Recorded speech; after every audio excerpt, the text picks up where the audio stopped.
Il reddito di emergenza su cui lavora il governo, sindacati e associazioni di datori di lavoro domestico chiedono misure di sostegno per colf e badanti. Barbara Capponi.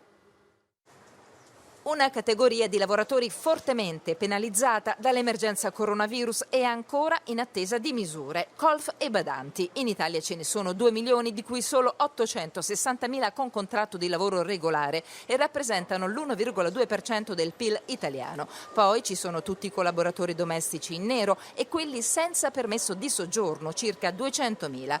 Dagli inizi di marzo, con la diffusione del virus, molte famiglie, per evitare rischi di contagio, hanno preferito mettere in ferie i propri collaboratori domestici, continuando a pagarli.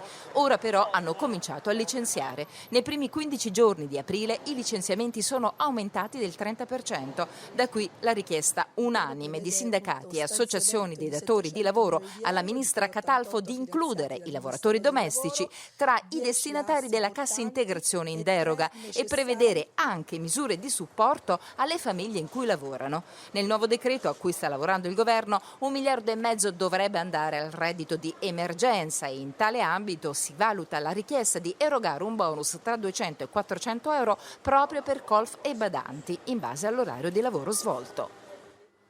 2 mesi fa alla prima zona rossa a Codogno, in provincia di Lodi, andiamo in diretta con